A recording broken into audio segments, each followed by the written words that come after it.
tous, j'espère que vous allez tous bien. Donc on se retrouve dans une nouvelle vidéo avec, il y a deux titres, Grasset maison d'édition que j'aime, il y a beaucoup, et dont ça fait un petit moment dont je n'ai rien lu, donc j'avais très hâte de vous proposer cette vidéo qui n'était pas forcément prévue, mais c'est ça qui est bien, c'est l'imprévu arrive dans vos vies, bouleverse tout et met un petit peu, il y a du piment, il y a dans votre quotidien.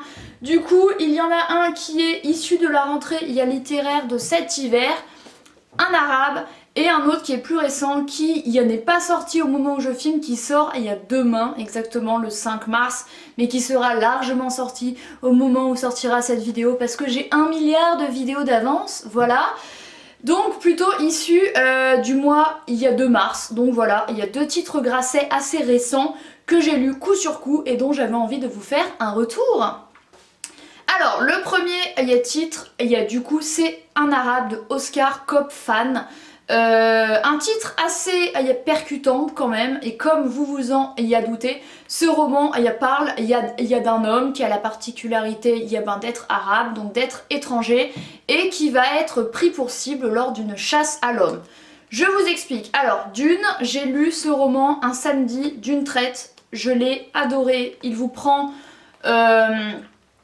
aux tripes, il se lit vraiment très vite, les chapitres sont courts et efficaces, franchement je vous le conseille vivement.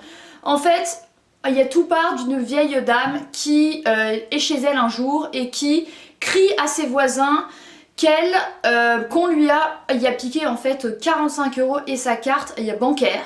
Ses voisins qui sont, des frères qui s'appellent Patrick et Daniel, donc qui accourent sur cri de cette vieille personne qui jure qu'on lui a piqué quelque chose, donc que quelqu'un se serait introduit chez elle. Elle ne l'a pas vu, elle ne sait pas qui c'est, mais elle le voit s'éloigner. Donc ça part de cette histoire-ci. Donc c'est plutôt très très simple. Et en fait, ces deux hommes-ci, puis de plus en plus d'hommes plus ou moins jeunes dans ce village, vont participer à cette chasse à l'homme injustifié envers un individu comme ça au pif, juste parce que c'est le seul étranger de la ville, et c'est forcément lui. Il y a donc contre cet homme qui s'appelle Mokhtar, auquel on va avoir accès à ses pensées pour en savoir plus.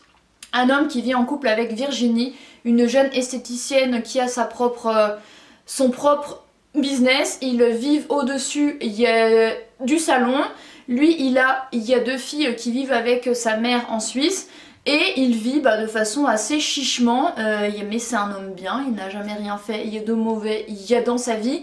Et c'est vraiment cette escalade en fait, d'hommes qui accumulés vont être entraînés en mode effet de foule vers cet individu comme ça, sans preuve, sans rien, donc forcément c'est assez fort. Chaque chapitre de 3 ou 4 pages est centré sur un des personnages.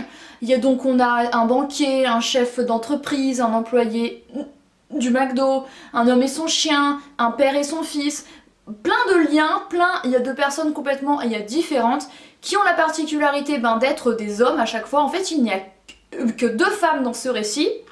Il y a la vieille femme, de laquelle l'histoire entière part, et Virginie, il y a la compagne de Mokhtar, cet étranger, cet autre, cet arabe. Parce que du coup, Mokhtar est souvent appelé l'autre, ou l'étranger, ou l'arabe. Donc ça situe un petit peu les bases.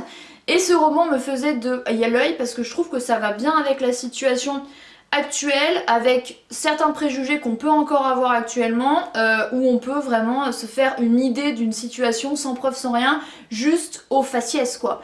Et c'est quand même très emmerdant, et ce livre prouve que c'est complètement au faciès, et que ces hommes, individuellement, ne sont pas très...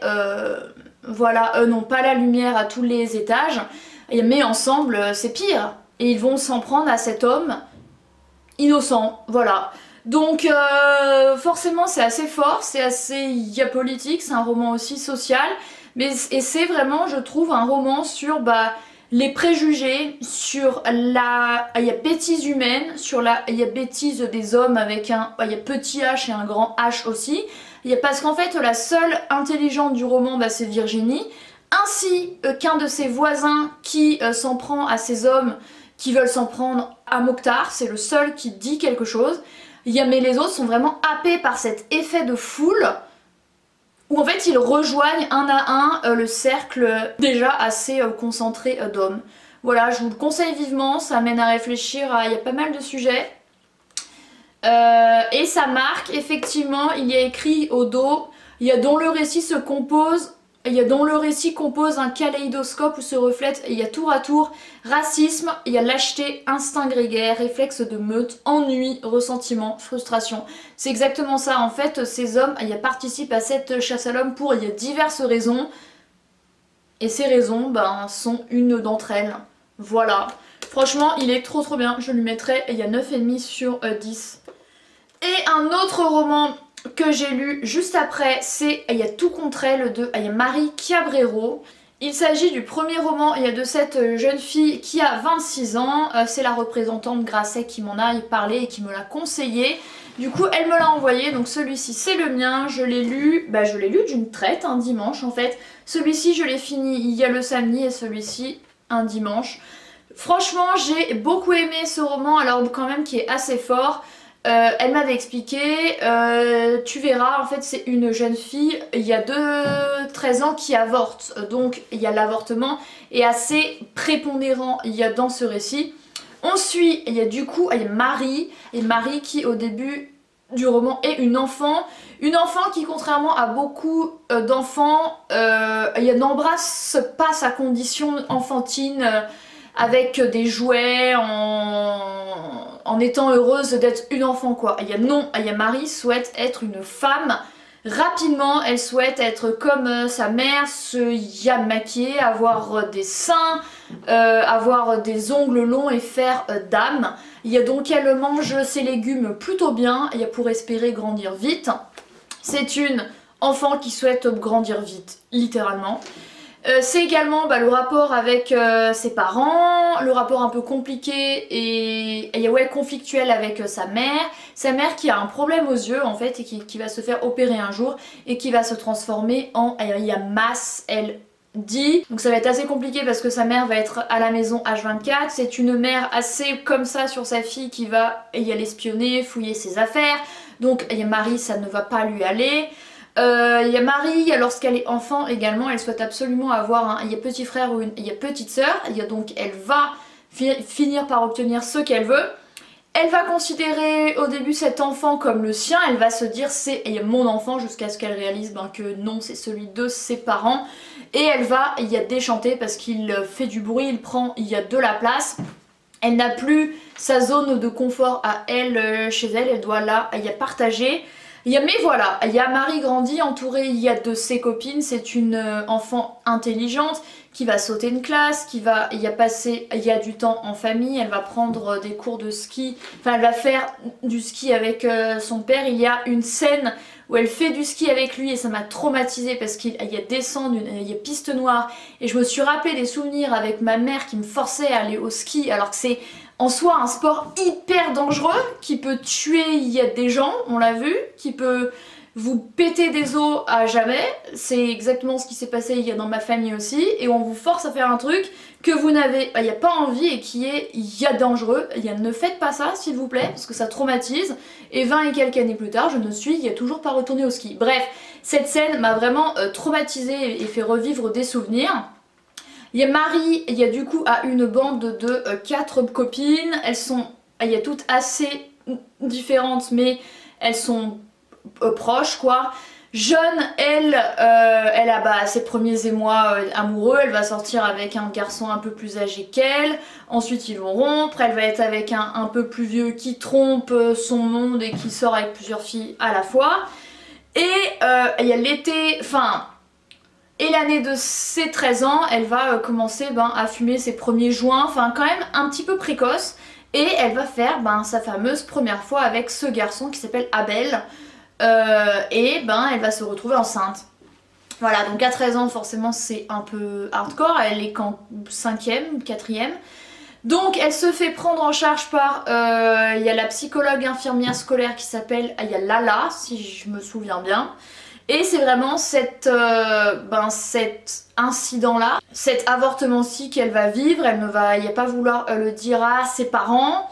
Elle qui s'est transformée rapidement en une jeune femme, en une il y a petite pute, comme il est écrit il y a dans le roman. En fait, sa mère se fait opérer et se rend compte à son réveil, il y a lorsqu'elle peut voir que sa fille s'est transformée en une pute.